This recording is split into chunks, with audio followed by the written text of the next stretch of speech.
God, I am covered in. He just peed on me. He's He's peeing on me now. I was recording. Yeah, it's a lot. That's gonna go in the bloopers. Yeah, just leave it recording. Just leave it recording.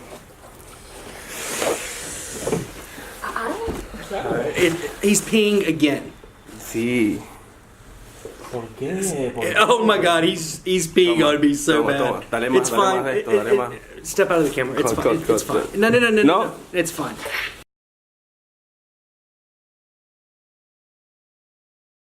Hi guys, John Holland here with Badger. Badger is a 3-month-old Husky Shepherd mix.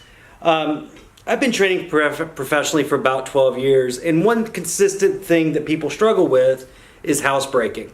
So in this video, I'm going to show you in 3 quick steps how to housebreak your puppy.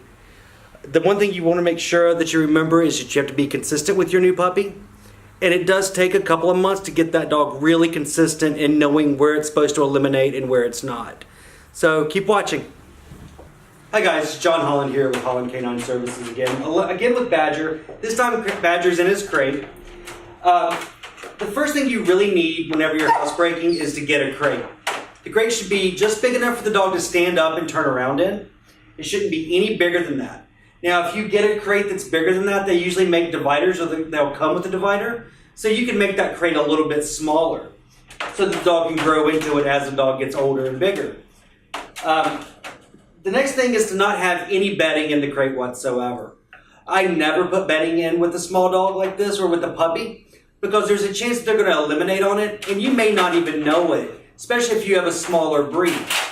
You definitely don't want them to have any accidents, if at all possible, in the crate, because that's going to be their home. Dogs typically don't eliminate in their den or in their home. Eventually, you can get the dog to having more freedom. Maybe they have, a kitchen area, a bathroom, or even a living room as they get older, and they realize that that's not the place for them to eliminate.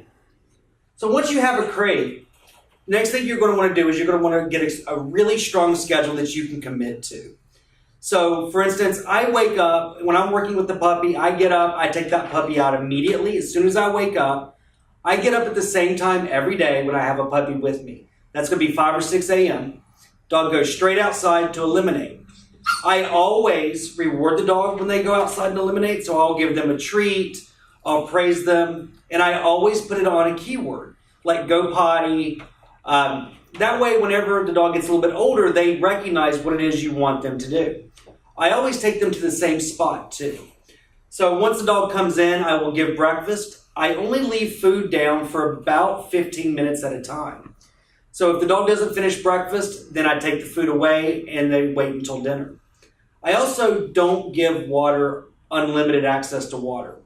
What I will do is I will put water down throughout the day at different parts of the day, like after a dog's played or went for a walk, after a nap, I'll put water down after the dog is eliminated. Also, I only feed a dog twice a day. Now, some vets and breeders will tell you that you should feed 3 times a day. In a perfect world, yes, I agree. But because whenever you feed a dog 3 times, they are constantly digesting, and that makes it much harder to housebreak a puppy. So I cut that back to twice a day. The next thing is you want to have a log.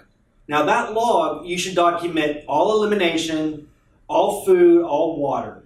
That way you can start seeing a pattern. So for instance, if your puppy has an accident several days at 7 o'clock in the evening, then you know at about 6:45 you should get that dog out. Whenever the dog is not in the crate, I always have a dog on a leash. Now, the leash that I use is called a European-style leash. And with the European-style leash, he is getting fussy. With the European-style leash, I can either attach Badger to myself or to a piece of furniture so that I can keep an eye on him. If you can't actively be engaged with your dog as a puppy, you should make sure that the dog is crated. Crates should not be used for punishment, only for a way to keep that puppy safe and to avoid accidents when you can't watch the puppy. He's calming down a little bit now. It's going to be very important that you're consistent and that you never punish a puppy whenever they have an accident in the home. All that's going to do is create a dog that's more skittish and more fearful of you. What we want to teach is what we want them to do, not what we don't want to do. So if you do catch your dog having an accident in the house, you should startle your dog, get your dog up outside, let them finish their elimination outside, and then reward them or praise them for that outside potty. Good boy. He's being such a good boy. Badger likes this crate. Most dogs will like a crate if it's introduced properly. You should never use a crate for punishment, and you should never force a dog into a crate. You can see with me right now with Badger, I'm giving him treats pretty consistently to make him like the crate. I want him to see a crate as a place for him to relax and be safe, not a form of punishment. So I feel like in a few weeks after you've got the dog home, if you follow these tips, your dog will be much better at housebreaking, maybe not perfect. There's going to be accidents. Please understand that. Even if you follow all of these rules perfectly, there's going to be accidents, and you should expect that. But hopefully within the next few months, you will see that those accidents are few and far between. Okay? Well, thank you for watching and have a great day.